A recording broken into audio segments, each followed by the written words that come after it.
Hello everybody, I'm meteorologist Erica Page. Want to get you a quick update on what exactly we are tracking here as we head into the rest of this afternoon, because yes, it is a 19 first alert weather day. If you have stepped outside today, certainly you know how windy it has been across our area, and this is all leading out ahead of this next cold front. So the timing, more specifically through about 8 p.m. this evening, I really think once we get past 8 o'clock, things are going to start to trend down in terms of intensity of any of the showers that are moving through, or even if we have any of those thunderstorms continuing across our area.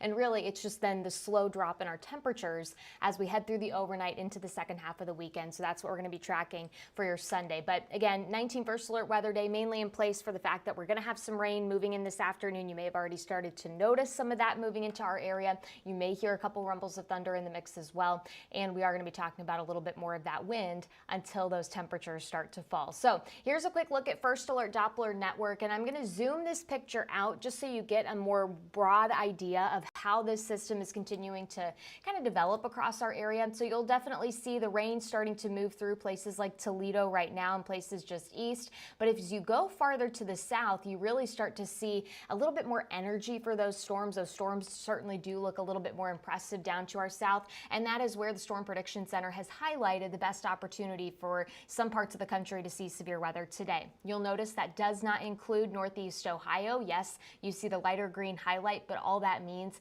is that we could have a couple rumbles of thunder in the mix. Now, certainly, as with any strong cold front that rolls through, any thunderstorm that develops certainly does bear watching, but everything has remained pretty tame so far. I mean, yes, we've seen a couple flashes of lightning, and I'm going to pause this radar here and we're going to zoom it in just a little bit.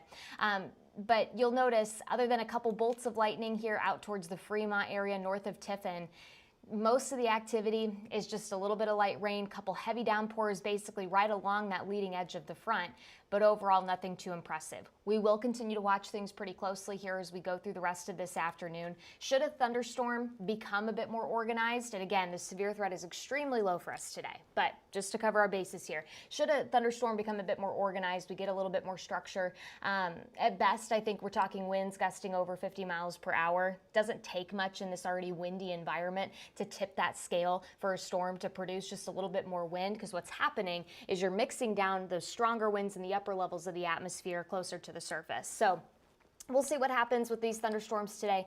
Again, I am not anticipating severe weather, but of course, anytime we're tracking storms across our area, they always bode watching for any strong to possibly severe potential. So here's where temperatures sit right now. It has been a mild afternoon. Temperatures for a lot of us, though, because of the extra cloud cover that we've had across our area, have struggled today to really heat up closer to 60 degrees. But Sandusky, you're close, you're at 59.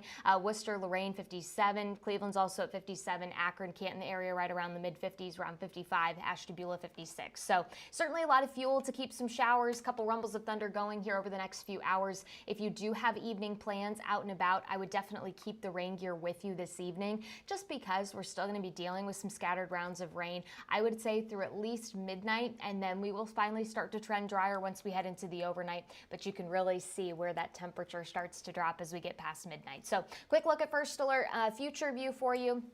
As we go through the rest of this evening, it's actually doing a really good job of picking out basically where those showers and thunderstorms are right now. So pretty good confidence in how this solution plays out here over the next couple of hours. You'll notice by 6 o'clock, a little bit more activity, especially closer to that I-71 corridor. Cleveland likely seeing at least a few more of those showers building in.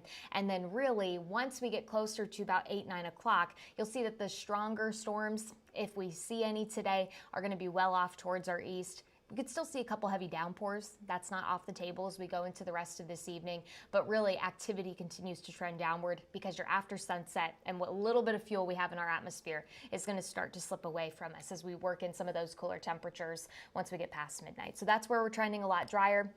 In terms of rainfall totals right now, we're looking, I would say, at about a ½ inch, maybe a little bit more in some spots where we get a bit more organization to some of these showers and thunderstorms. But again, you know, this is just going to be your typical kind of late fall front where you're seeing a huge drop in temperatures. You're going to get some wind, easily gusting upwards of 35 miles per hour at times. That's just the scenario that we're going to be dealt with here over the next 12-ish hours or so as we're working down those temperatures. And then we're really going to see things drying out for the second half of the weekend. We'll break down more of what you can expect for Sunday coming up in our later newscasts tonight, but should anything I guess, become a bit more active on radar than what we have now, we will certainly keep you updated both on our digital stream apps as well as on the 19 First Alert weather app. For now, I will let you go. Enjoy the rest of your afternoon. And again, if you are going to be out and about, make sure you have that 19 First Alert weather app to keep you updated on where some of those showers and thunderstorms are.